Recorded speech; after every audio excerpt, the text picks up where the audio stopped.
Ahojte, vítam vás. Dnes vám predstavím jednu knižku s názvom Jednoducho zmizla od autorky Lizzie Jewell. Knižka má 304 strán a vydalo ju v roku 2019 vydavateľstvo Tatran. A o čo teda ide? Deň ako každý iný. Tínedžerka Ellie sa vybrala do knižnice, no nedošla tam a odvtedy ju už nikto nevidel. Akoby po nej zľahla zem. Jej matka Lauren verí, že dcéra žije, ale kde ju hľadať? Prejde 10 rokov, traumou postihnutá rodina sa rozpadne a Lauren zostane so svojím žiaľom sama. Keď stretne sympatického Floyda, po dlhých rokoch opäť zažije šťastie. Ale je naozaj skutočné? Možno nájsť lásku vo veku 55 rokov? Prečo sa slávny spisovateľ zalúbil práve do nej, do staršej, neatraktívnej ženy? Keď sa Lauren prvý raz stretne s Floydovou dcérou Poppy, premkne ju zlá pretucha. Bolo ich zoznámenie naozaj náhodné? Aký človek sa skrýva za Floydovou peknou tvárou? Vzťah Floyda a jeho dcéry je zahalený tajomnosťou. Je príliš láskyplný, ideálny a dokonalý, aby mohol byť aj pravdivý. Lauren má podozrenie, že tu niečo nesedí. Naozaj ju Floyd miluje? Alebo je to len pretvárka?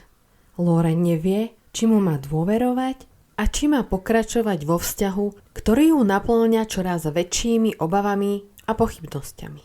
A môj názor? Prvá polovička knižky je taká trošku fádna, nezaujímavá, ale už tam je zasiate takéto semienko zvedavosti. Za to druhá polovica knihy vás totálne rozšaláti. Začínajú vyplávať na povrch všetky tajomstvá, ktoré boli skryté a ten koniec vás úplne dostane. Knižka sa naozaj číta veľmi dobre a čo je veľmi zaujímavé, vždy je to z pohľadu niekoho iného. Raz je to Lauren, raz je to Floyd a tak ďalej. Nebudem prezrádzať úplne všetko. Každopádne, ako som už povedala, od tej druhej polovice knihy sa už neodtrhnete. Na konci knižky nebudete vedieť, čo si máte o tom myslieť, lebo všetky emócie ako radosť, strach a kopec iných sa budú tak kumulovať vo vás. Čo sa mi ďalej páčilo, bolo, že všetky otázky boli zodpovedané, respektíve celý príbeh bol vyrozprávaný a nezostane v podstate nič, žiadne tajomstvo nakoniec. Ale ten priebeh, tak to podľa mňa len tak niekto nerozchodí.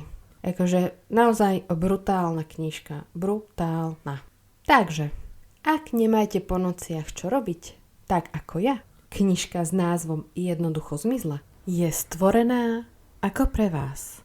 Ja ďakujem za pozornosť, dúfam, že príspevok sa vám páčil a počujeme sa na budúce.